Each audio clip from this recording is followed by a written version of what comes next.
is what I term as systemic racism. It has gone beyond, it has evolved beyond the social kind of discrimination, whereby I don't sit next to you because you're on a bus, but you find that members of a particular ethnic group belong or live in the ghettos or live in the less developed parts of society, and whereas others, those who are probably of a different ethnic orientation, live in the affluent neighborhoods, get the better jobs, and actually even occupy the positions that allow them to rule the society. I'm so glad you're saying and being honest, because it seems like this is great because, I'm an American, you're Ghanaian, and so we've dealt with different types of abuse, right? And am I wrong to say it seems like you are just realizing the depth of racism and evil that we've gone through for hundreds of years? It seems like this is like almost a new concept to you. Like you're shocked, which makes sense because you didn't go through what our ancestors did.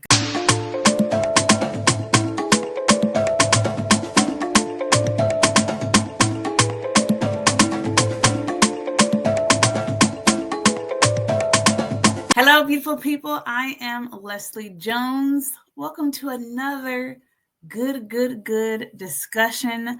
Folks, a lot is going on in the world, right?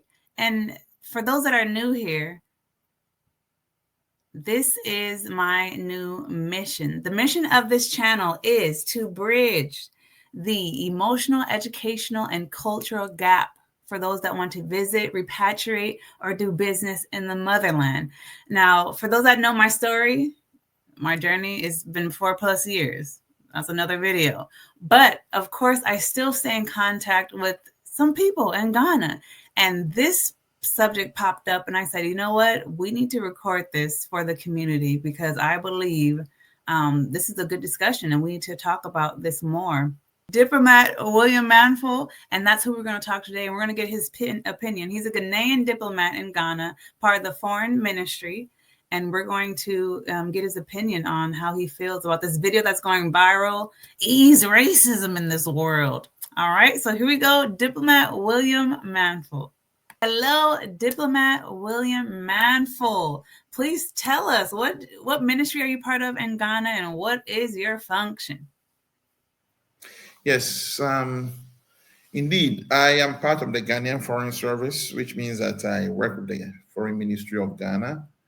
I'm currently in The Hague, the Netherlands, which is actually my 4th diplomatic posting. I've so far served in the United Kingdom, Benin, Spain, and now I'm here. Being in the Foreign Service basically means that periodically you are sent outside to represent your country in another country, and whereby you operate from a diplomatic entity like an embassy or a consul.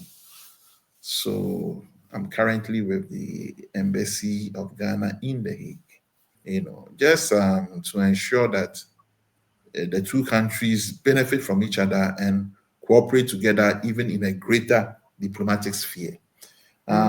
This is the foundation of diplomacy, really, to ensure that countries collaborate with each other in peace, and collectively we'll have international harmony and international peace.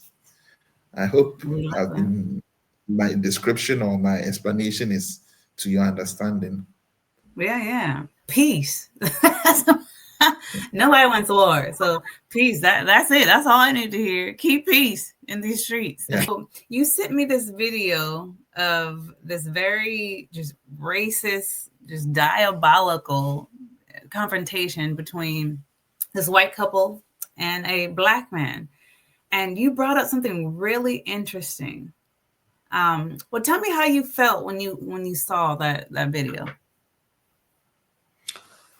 It was really disturbing to me because I'm asking myself, why is it that racism just can't go away?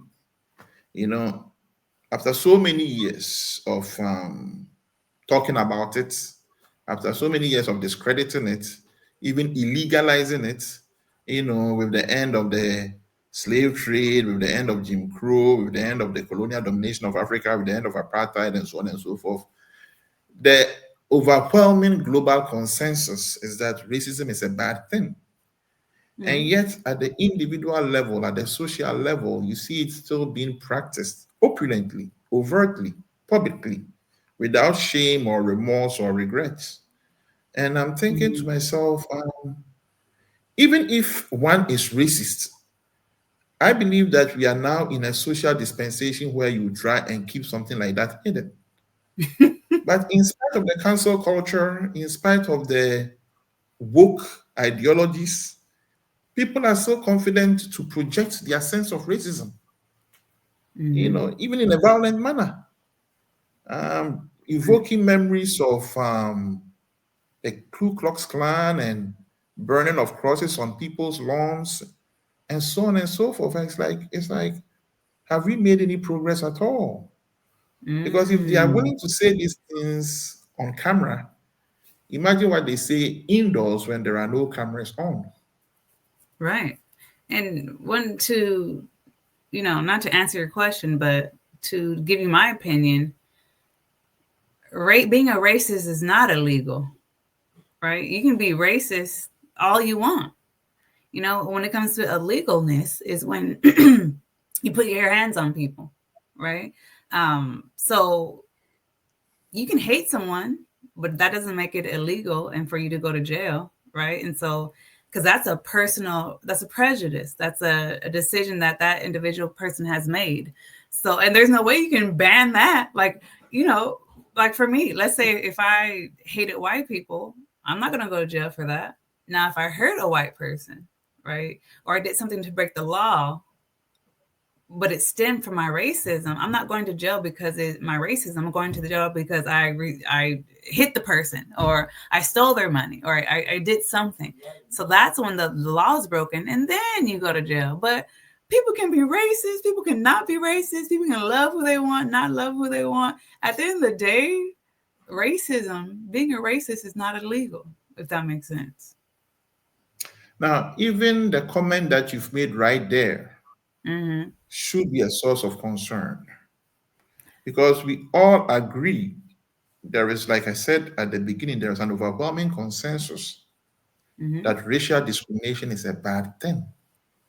Yes. So why isn't it even illegal for somebody to express racist sentiments? Because that is the foundation of hate, which is a fabric for social division, for rancor, and even eventually, some people will even say conflict. The worst kinds of conflict known to mankind started with hate. Okay, I happen to know that there are some societies where it's actually illegal to be racist.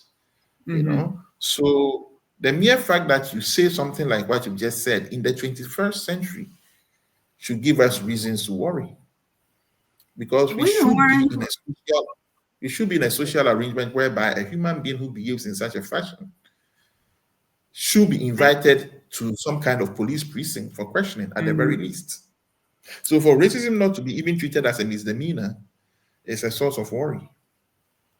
Yeah, we've been worrying and fighting for over 400 years. And my stance is way different from your stance, because I'm from America, right? I'm a descendant of the enslavement trade that came from Ghana's shores, So we have been fighting this for hundreds of years. So my mentality towards yours is going to be different, because I'm just like, we've been living this. We got epigenetics. It's literally in my body. Like we've been dealing with this for hundreds of years. So when people are confused at why this is, I'm like, think about it. The very system is built off of racism. America exists because of racism. And in other words, you can put it, the caste system. Folks, I strongly recommend you read the book Caste by Isabel Wilkerson, and The Warmth of Other Suns by Isabel Wilkerson, because she's a Pulitzer Prize winner, and they even made one of her books into a documentary, and it goes over the caste system, right? The very foundation of this country is built on the backs of Blacks, of African descendants, period. That is the structure. That's the hierarchy. So to just say, we got to rid everything, that makes their whole kingdom fall, right? Because till this day, it's what fuels this very economy, right? And that's why we always talk about reparations and everything. But they're not in a rush to do that. They would have did that hundreds of years ago if they really cared, right? Because the very fabric of this country is racism, is hierarchy, is a caste system. So the reason why it's not just outlawed to be a racist, because that's how our country is built. They're not going to get rid of that, right? And at the same time, that's someone's personal belief system, and you can't really change that unless that individual wants to change. Well, I can't comment on what you just said about America. I can't really comment on that. You know how fond I am of the US as a nation, and fine, its history is its history. I can, however, comment on the reality of racism, the fact that it is something which has to be discredited. We have to fight against it. We have to rid society of it. We have to rid the world of racism, all kinds of racism, because racism exists in many different forms. There is racism that is where the victims are Black people. There is racism where the victims are not necessarily Black people. Okay, and the fact that the very concept of racism, to me, has evolved with time, whereby we have entered a new realm of racial discrimination, which has a different shape, a different structure from what we are all used to, and I think that even is how one ought to define the concept of racism. What realm? You said it's a new realm. What realm are you? What's the realm? Well, there are varieties of racism. You have discrimination, whereby you don't allow a person to sit by you on the bus because the person has a different skin color. You don't hire a person because the person is probably of a certain ethnic orientation. And then there is a racism that exists in institutions, and even to a larger extent that exists in systems, because the institutions come together to form a system. And the system in this context is designed in such a way that members of a particular ethnic group will perpetually or permanently occupy the upper level of society, whilst individuals or members of a different ethnic group are a part of the underclass, of the underprivileged, of the lower level of society.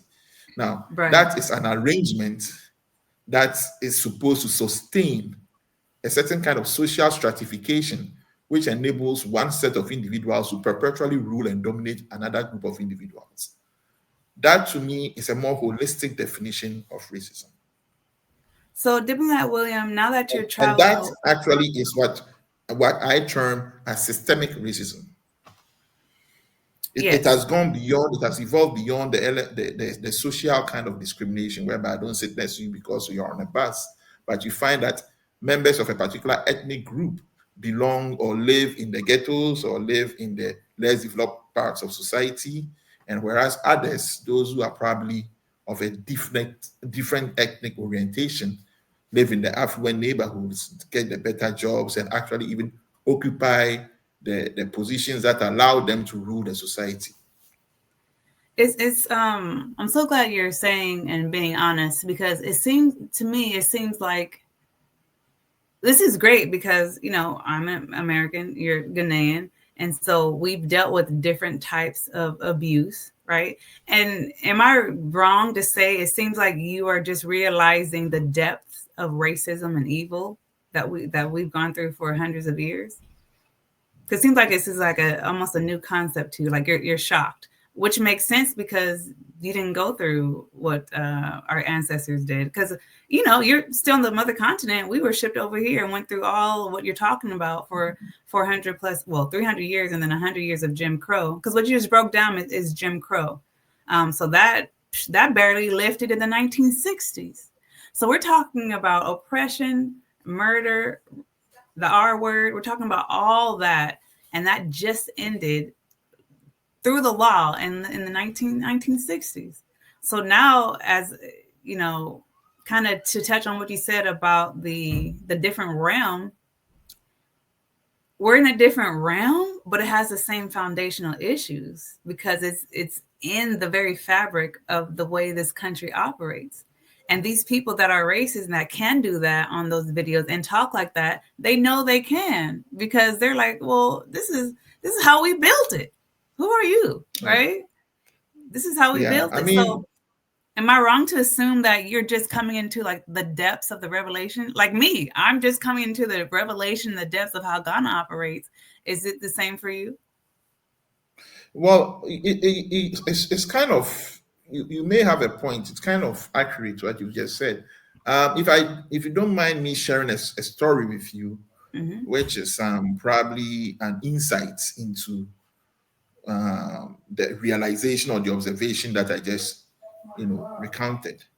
Mm-hmm. The first time, or I think the second time that I was in Washington, D.C., I wanted to go and get, I think, some credit for my phone. This was like in 2007. So those were the days when you still have to top up your phone to make international calls and Mm-hmm. so on and so forth. And, Washington is an interesting city whereby you can easily go from, let's say, an affluent neighborhood to an also affluent neighborhood by just crossing a street. Mm-hmm. They are that close together. I don't know if it has changed now, but when I was there, that proximity was very much in existence. So, I just decided to take a stroll, and then I was staying at Massachusetts Avenue, Mass Ave, which was how it was. That was a short term of the succinct way of identifying the area where I was living. So, I just decided to take a stroll to find a shop where I could get my credit, and then I found myself in an area where, you know, I was coming across more and more homeless people, Mm-hmm. you know, and they didn't exactly look like, Ivy Leaguers. They were complimenting me on my shoes, and I was becoming concerned. My personal safety and security for the first time in my life became an issue, something that was of personal concern to me. I was asking myself, am I even safe here? And I started looking around. I wanted to find a place where I could get my credit and quickly leave. And lo and behold, I found myself in Chinatown in Mm-hmm. DC. So I bought my credit and got onto a car, called a taxi, and then quickly went back to Mass Avenue. I didn't even want to retrace my steps by walking. So Mm-hmm. on my way back, I thought to myself, I was like, politicians are virtually the same everywhere. Look at all these poor people that I came across. These are supposed to be American citizens, and yet they appear to be worse off than me. I mean, it takes the Mm-hmm. taxes of one billionaire to build shelters and to take care of all these people and to clear them from the streets.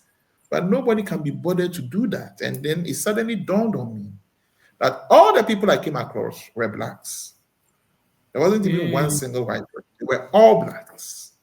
Mm-hmm. So I came to the realization that the system, that was the first time that I conceived of systemic racism, because the Mm-hmm. system didn't appear to care for them because of their orientation, Mm-hmm. by virtue of the fact that they are who they are. Right. Okay. And I'm thinking that if they were probably Caucasian, the system probably wouldn't allow them to be in that situation in the first place. So that was the first time the concept of systemic racism occurred to me. I thought of it that no, that is not exactly how racism doesn't work like it used to. And this is around 2007, or I think, yeah, around 2007. Then I watched a show on TV called The Wire. The Wire, I think, is a splendid show which every person must try to watch. And again, you saw how bureaucracy and administration actually harbors racism through some form of neglect. If a file comes to you about a social ill, and the social ill is probably occurring in a black neighborhood, the public servant doesn't treat it with the same level of urgency as he would if the file is coming from, is pertaining to an area that is dominated by white people. Mm-hmm. And that's what a caste system is. Actually, let me read the definition of caste. A caste is a social group, often hereditary, right, into which individuals are born and which dictates their social standing, occupation, and often interaction with others. It's a system of social stratification where membership is usually fixed at birth and social mobility is limited. That's exactly what you said, right? And so we have been experiencing this for over 400 years. And I love that you're open to talk about this, because there are some people on the motherland, right? You guys haven't encountered this. It's different. Now, you guys have encountered your oppression too, but it's not the same, right? And that's why when you came here and you start looking at everything, you're like, what is this? It's a system that you didn't have to grow up in. So yes, so you're shocked, and you send me, you're like, look at this video, look at this video. I'm just like, yes, I know. We've been dealing with this for hundreds of years. And so I think this is a great conversation, because now we can kind of show, maybe Ghanaians or people in the motherland that haven't been to America, that haven't felt the systematic racism to the depths of what we have. This is a perfect opportunity to share that, because it's different when you're in it. Just like me, I had my mentality and I took my mentality over to Ghana. I'm from a different system. I'm from a different caste system. So when I went over there, I said, what is this? I don't like the feeling of this. But once I learned it's a caste system over there too, and I was like, Leslie, which caste system do you want to be part of? Because the caste system is here. It's not going anywhere. So which caste system do you want to be a part of? And I said, I'm going back to the States. I'd rather be a part of that caste system. And some people are just like, how can you do that? Well, then some people are like, well, how can you go to America? But me, I'm like, well, how can you go to Ghana? Like, and I don't want people to misunderstand my laugh, because you either laugh or cry. Okay. And so I decide to not let this whole hundreds of years caste system to take me out. Right. And that's why sometimes when you would message me, I'll be like, oh, he keeps on sending me this. But I realized that he's learning. Just like how I was sending you stuff like, well, is this true about Ghana? What about this? And what about that? I'm like, we're literally the same people, but just in different countries, part of different caste systems. And now we're trying to cross-culture function, right? Now, Ghana is inviting us to, 2019, the year of return and beyond. And what's the new one? You told me the name of the new campaign. The Black Star Experience. The Black Star Experience. So now we're trying to come together, whether we like the true motive or not. But we're mixing caste systems. And so if we don't come together with an open mind and an open heart to learn each other's situation, we're going to bump heads as Africans, as the descendants of Africans. And that's why you see so much turmoil. Yeah, but I think, and your experience in Ghana is rather unfortunate. I have tried my very best. I tried my very best to see to it that it was, amicably resolved. And I want to believe that you'll still be able to resolve it one day. I still want to believe that even, who knows, maybe there isn't really a problem. But it's integral for us to come together. Black unity is a necessity. It's not even a choice. One and that's why this interview is great. Yeah, that's why this discussion is great, to bring light to that. Exactly. You being the Black person from the diaspora and me being the Black person from the motherland, and yet having this kind of common experience when it comes to racism. We are fighting the same battle, really, and we have to fight it together. Now, one question that I asked at the beginning of this whole dialogue was, how do we get rid of racism? Why is racism still in existence? I can attempt to prefer a response.